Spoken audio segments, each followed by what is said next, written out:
What can we do together that we can't do individually? What can our children do together that they can't do individually? But I know that when there's a pain, it creates a burden in our heart. And when you have a burden, that creates a passion to do something about it. And the problems that are causing that Jenkins curve, the things that go down, down, down, down, nobody in this room is old enough to have created the habits that are causing that. You inherited them. You inherited the calendar, and you inherited habits that are causing that loss of enthusiasm.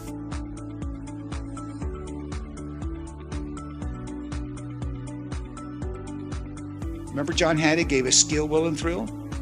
When kids lose their will to learn, and they lose and there's no thrill from the learning, it's if their brain is paralyzed. And if their brain is paralyzed, then we adults are dragging them the rest of their career to get them across the graduation line.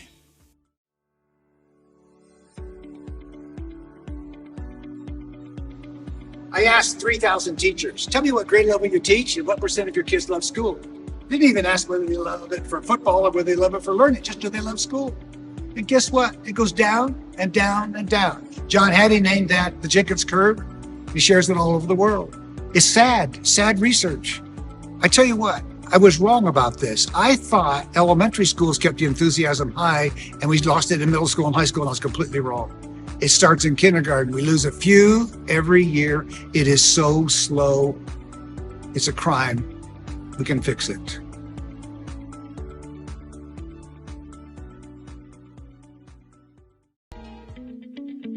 How are we going to maintain intrinsic motivation? It's a big question, because teachers have been told incorrectly their job is to motivate the kids to learn. No, they came to us in kindergarten already motivated. Our job is to maintain what they were born with and what they brought with them to kindergarten. So how do we do that?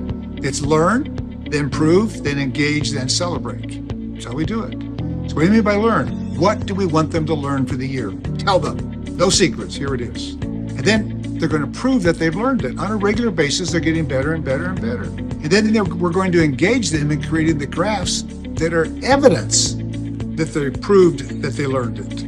And finally, we're going to celebrate, all of us together. Look what we learned together.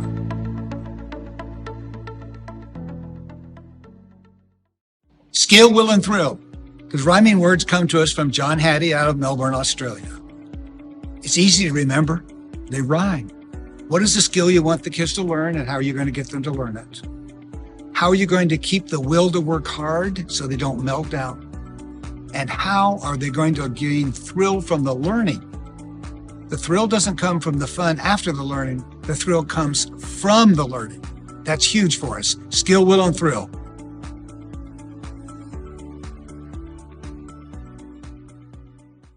My name is Tracy Fox. I am a secondary ELA content coach here in Iredell Statesville Schools. I am a product of Iredell Statesville Schools, so I'm very proud to be able to serve here.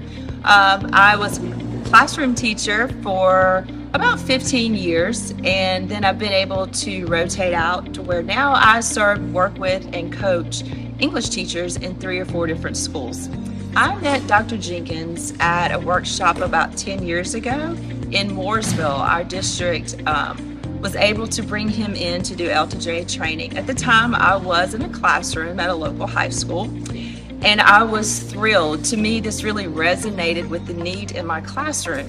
At the time, I had a particular class with all different levels of English language learners. So when I was able to take back and apply the principles of L2J in this particular classroom, the growth was exponential.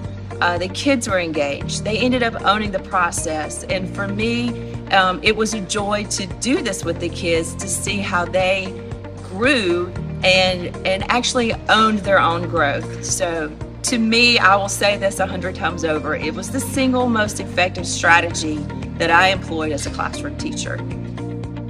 One of the things that really has resonated with me this time is how L2J really focuses on using data for joy.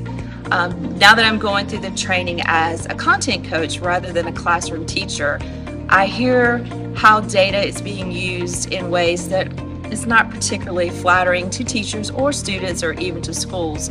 So to be able to shift the narrative in the way that we look at data is absolutely exponential in having productive conversations for growth. And so for me, it's a great opportunity to talk to teachers about how we are going to look at data and how those kids who haven't always been able to show growth or could contribute to learning, now they are a part of that overall all-time best. And we look at data in a completely different way now.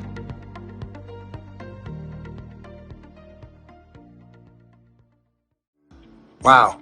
If everybody did their best, it won't get better. 95% of the problems we're currently facing will still be there. So now what do we do? Because doing the best is not the solution. The solution is to fix the system so that when people do their very best, we get the results we're looking for. Together we can do this.